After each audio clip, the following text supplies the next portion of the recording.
It's day 3 at the Australian Open, and the champions from last year are still in good form. They won their opening round matches. Madison Keys and Jannik Sinner. Osaka, she struggled through, but she's into the next round, and we're here to talk about it all.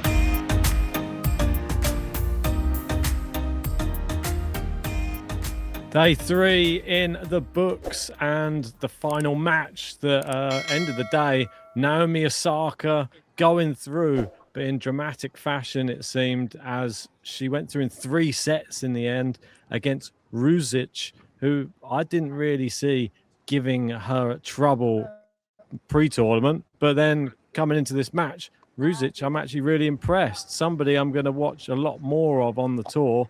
Yeah. But that wasn't the talking point, JG. The big talking point on the court was before the match. And Naomi Osaka turned up dressed as a jellyfish.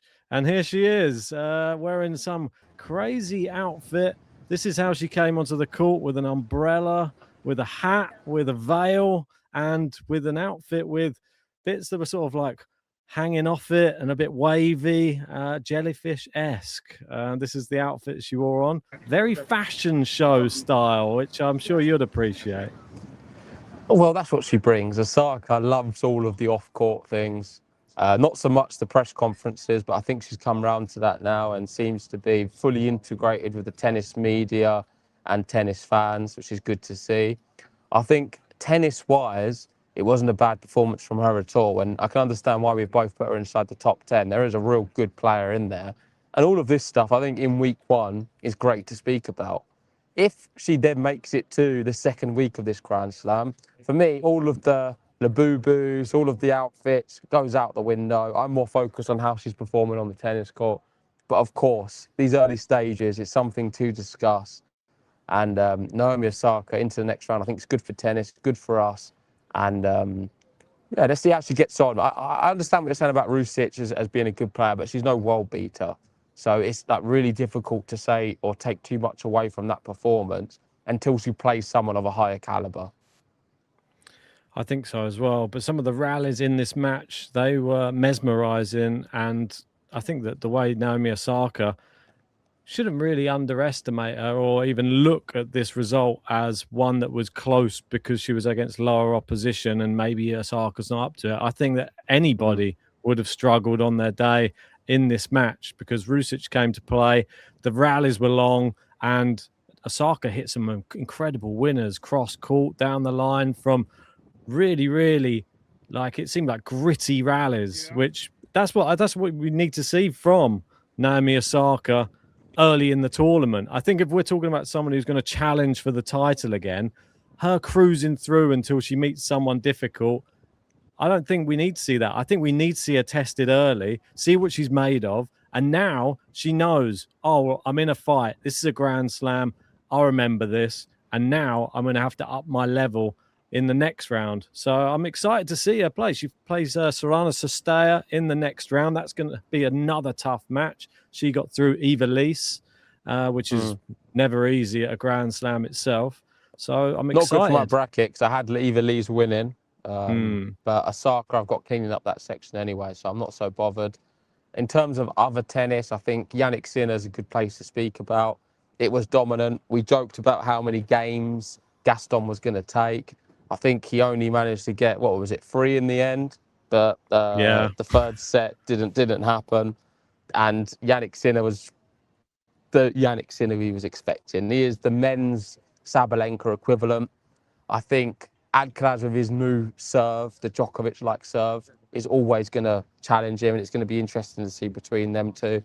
But Djokovic, Jannik Sinner, being on that side of the draw, the way I was watching Jannik Sinner, I was just thinking, there's no way Djokovic can beat this level of opponent.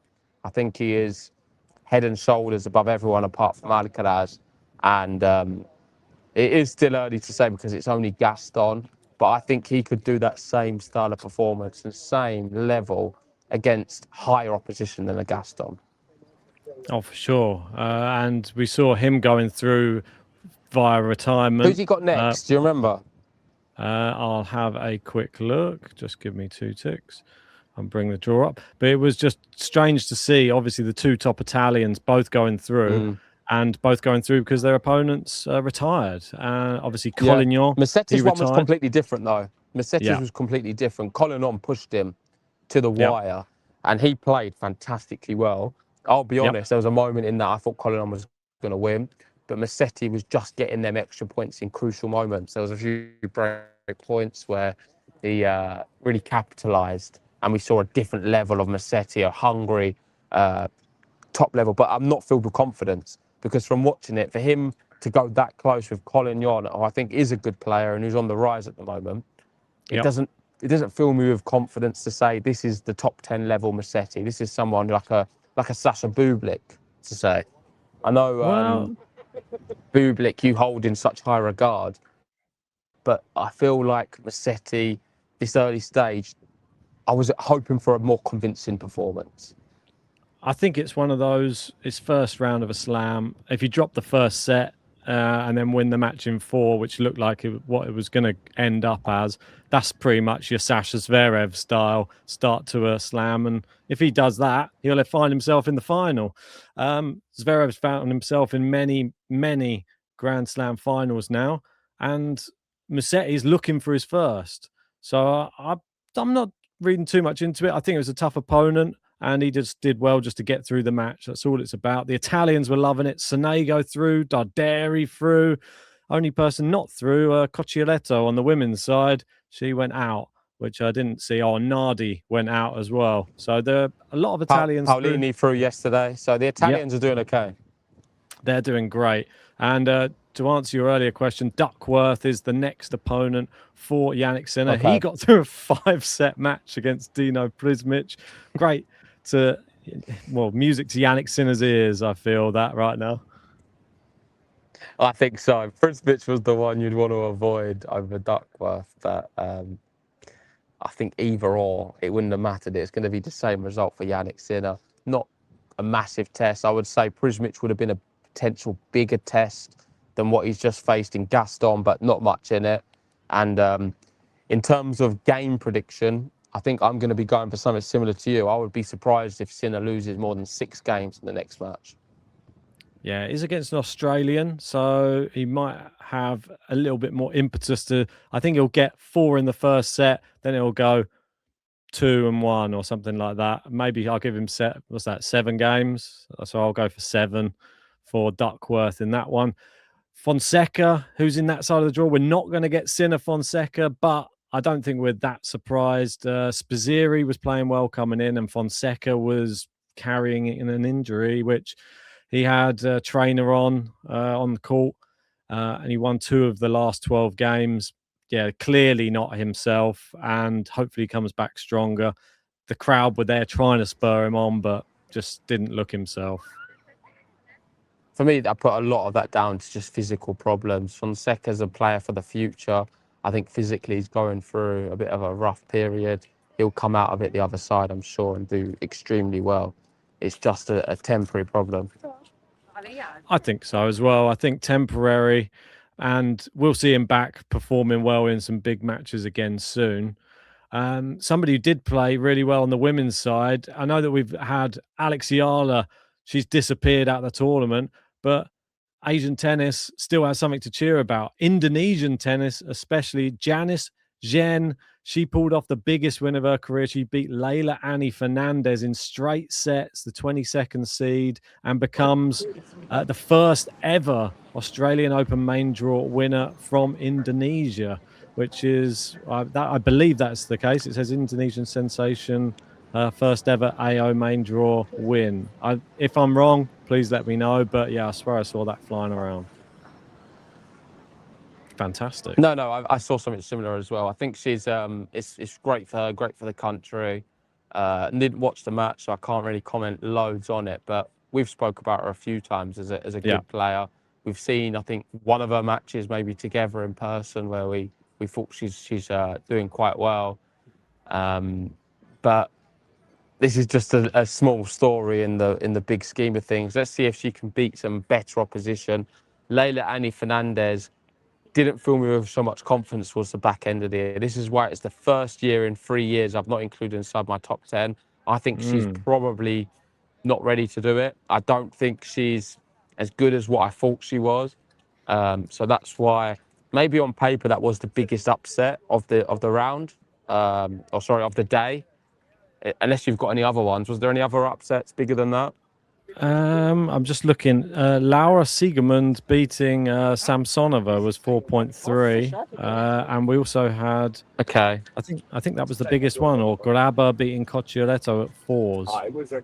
But there wasn't so many. Many. So aside from the one you just mentioned, Leylah Fernandez, I'm assuming, was a big favourite. That is probably for me. That was my biggest upset, but I'm not that surprised by it, and that's why I've not gone so big on Leylah Fernandez. Probably for the first year ever, really, since he sort of burst on the scene at that US Open. It's the first time I've not really been so pro her. Yeah, understandable though, I believe. And looking down, I just want to segue from what you were just saying there about big upset odds.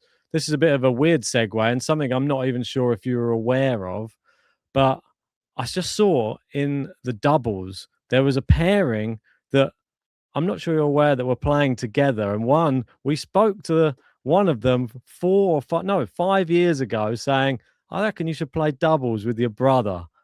Well, it's finally happening again because they played in 2021 last, and now they've joined forces again at the Australian Open. It's the Cerundolo brothers. That's right.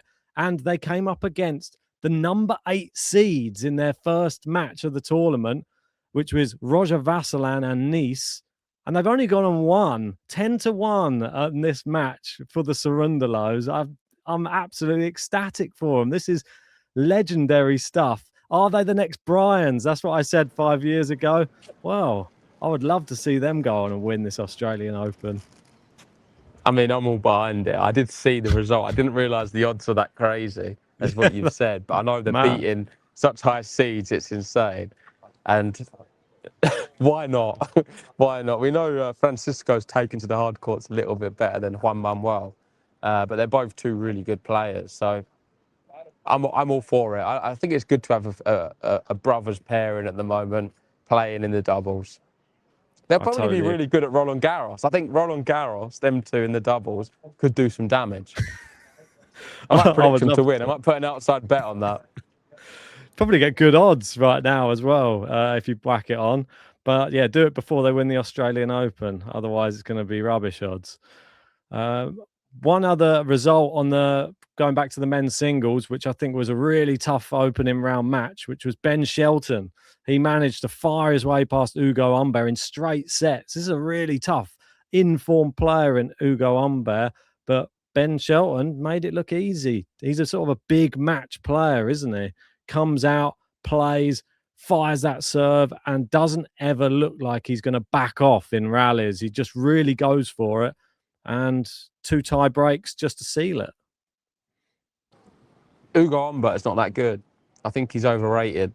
No, I'm going to be totally honest. I've seen him now in person a few times, and I've seen him produce some really good performances. And I know that there's a really good player in there. I just think he's a bit off the boil, and he's a little bit from the school of Seb Korda. I'm putting him in that overrated category of someone who's hit and miss. You're not sure what you're going to get. Ugo Humbert is not a top tennis player in my eyes, in the sense that I'm not expecting him to win big tournaments. He can win 250s, 500s at a real push if everything goes well for him. Maybe if he's playing in France. But I don't know. I just don't see. I just think he's overrated. Fair enough. There you go. That's the summary of Ugo Humbert. Nice guy, though, anyway. But another match, which I think you should probably give me, well, you should have some bragging rights. I got it wrong. You got it right. I went for Zizou Bergs. You went for Hubie, the resurgence. Hurkacz should be his name. And I've never seen Hubie Hurkacz roar at the end of a match before. Where's this new Hubie Hurkacz come from? He's back. He is back. Hubie Hurkacz He had a tough injury on the grass. I think it was at one of the exhibitions, was it, when we was watching, or just before in Hurlington, one of them events before Wimbledon anyway. And before that, he was playing fantastic on the grass. We was tipping him. I spoke to him in person. I sat next to him and I said, you've got Djokovic in your section of the draw at Wimbledon. I think you can beat him and I think you've got a good chance of Wimbledon. He then went on, I think, pulled out for injury and struggled, and I really cursed him, to be honest. But he seems to be back to some kind of level. He's in the same section again with Djokovic. There is the clash, the potential clash of them two playing. I'm not going to say it again as much as I said it in the draw preview, but I really believe in Hurkacz right now, and I think he can do some damage. I think his serve is one of the best. I think his volleying probably is the top 5 on the tour. He was a fantastic doubles player with Jannik Sinner. I mean, if he goes back to playing doubles with Sinner, I think he beats the Cerundolo brothers and everyone. Oh, yeah. I mean, Hurkacz, a great doubles player, does have all the tools. I'm just even the back. Yeah, sorry, even his back. I think I'm disconnecting a little bit, but I'm super impressed with Hurkacz, and I think that Djokovic should be in trouble. And he can go really far this year. I don't know if you heard what I said about the doubles or if it cut out. Yeah, I heard about the doubles. I think, I'd love to see Hurkacz back in the doubles as well as the singles. Obviously, we just seen him win at the United Cup as well, which was a brilliant start to the season for him. He needs to ask Jannik Sinner. They need to rekindle that little relationship. Him and Jannik Sinner in the doubles, they're doing damage. They're winning it all. Yeah, but then they play each other in the singles and then he gets all downhearted because Sinner just sort of batters him. So I don't know if I want him that close to one of the players that could be a potential opponent in latter parts of a big tournament. Don't be too friendly, Hubie. We need a new Hurkacz. When we spoke to him, he's too nice. We want to see.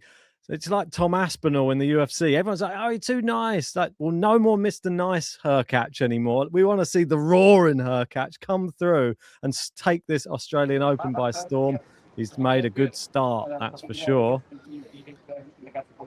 Right, on to the next story, which I think is a sad one. It is Gael Monfils. This is last ever Australian Open match, and unfortunately, it was a defeat to a qualifier, which was Dane Sweeney. Sweeney won.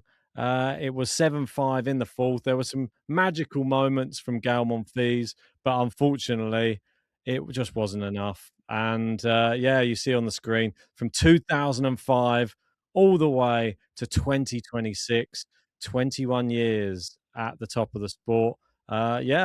Amazing memories. Thank you, Gael. So, sad to see Gael Monfils at his last ever Australian Open. It's going to be a year of lasts for Gael Monfils, and we're here for all of it. JG's connection just gone, so don't worry, I'll take you through just the last few stories. Madison Keys has to get a mention. She, obviously, last year's champion. She went through this one, but she was down 4-love in the first set and down 5-2 in the tiebreak, but she did have a great comeback. 8th consecutive win at the Australian Open, and the defending champ is back. We had a crazy number of 5-set matches, 7 on the men's side. We see there Sebastian Baez, we had Khachanov, we had Mensik, Basavaredi, we also had Hodar and Duckworth, and finishing off with Vic Capriva as well. Some incredible performances there. And I think this one from Gil Gross is a nice one to finish up with. He says the enormity of that win from Mensik cannot be understated. Scar tissue breaker after losing 5-setters in 5 out of the last 6 slams. And you see there, it's pretty crazy if you come to think of it. You've got there, obviously, losses to Hurkacz, Alex Bublik, loss to Nuno Borges, loss also there to Davidovich Fokina, loss to Rocker and Blanchette as well. So done well in this one to finally come through in a 5-setter. Will we be seeing big things from him at the Australian Open? Not so sure after that performance, but at least he's through to the next round. One final story just to wrap it up. And I wasn't even aware of this storyline, but maybe me having him going out early was the right call. It's Casper Ruud, who is soon to be a dad, and he's playing for as long as he can, knowing he'll jump on a plane if his wife Maria goes into labour. In 2016, Andy Murray was in the same situation and made the final, welcoming his child 1 week later. Well, there you go. Maybe that's a good omen. Is Casper Ruud going to get all the way to the final? Let us know in that comment section below. But that's it for day 3. Let us know your thoughts about today's action in that comment section below. And if you haven't done so yet, give us a like, subscribe, and we'll see you tomorrow for more Australian Open action.